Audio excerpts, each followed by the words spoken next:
Barangay Ginebra, first time itong nangyari sa kanila mga bro. At Justin Brownlee, good news, dumating na daw.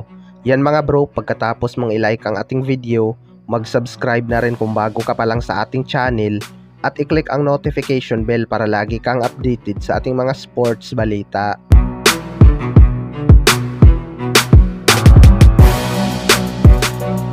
So semifinals nga lang ang inabot ng Barangay Ginebra ngayong conference mga bro. At hindi na nila nadipinsahan ang kanilang Commissioner's Cup title. May mga fans nga na si Tony Bishop ang sinisisi dahil hindi nga daw nito kayang buhatin ang Barangay Ginebra. Pero aminado naman si Coach Tim Con mga bro na nakadesign daw talaga ang laro ng Barangay Ginebra kay Justin Brownlee bilang import. Dahil matagal nga nila itong nakasama tuwing import-led conference. Hindi pa nga daw sanay itong mga player ng Barangay Ginebra sa role player na import gaya ni Tony Bishop. First time nga itong mangyari sa Barangay Ginebra mga bro na masweep sila ng SMB sa semifinals simula noong si Justin Brownlee pa ang kanilang import. Sa ngayon nga ay focus muna daw itong Barangay Ginebra para sa paparating na Philippine Cup at babawi nga daw sila next conference.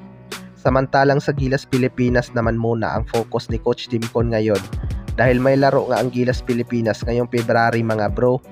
Hindi pa nga sure kung makakalaro itong si Jimmy Malonzo dahil nagkaroon nga ito ng injury noong Game 3 laban sa SMB. Pero sana nga ay makarecover na ito.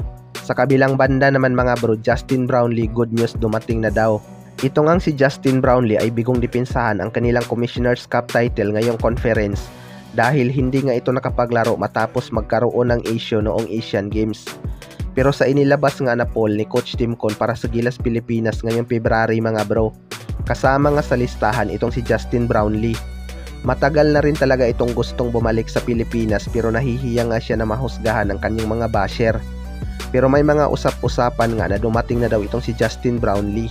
Well, para sa akin mga bro, malaki talaga ang maitutulong nitong si Justin Brownlee para sa ating national team na Gilas Pilipinas. Alam naman natin kung gaano kataas ang basketball IQ nito at nagagawa niya talagang pagalingin ang kanyang mga teammate. Panigurado marami na rin nakakamiss kay Justin Brownlee lalo na yung kanyang mga solidong fans. Kaya sana mga bro ay totoong dumating na itong si Justin Brownlee upang makapag-prepare na sila dahil malapit na nga ang laban ng Gilas Pilipinas na gaganapin ngayong February 22 at 25. Alam naman natin na mahalaga sa ating national team itong si Justin Brownlee. Kaya sana makapaglaro na ito at payagan siya ng FIBA dahil hindi naman sakop ng FIBA ang Asian Games kung saan ito nagkaroon ng issue.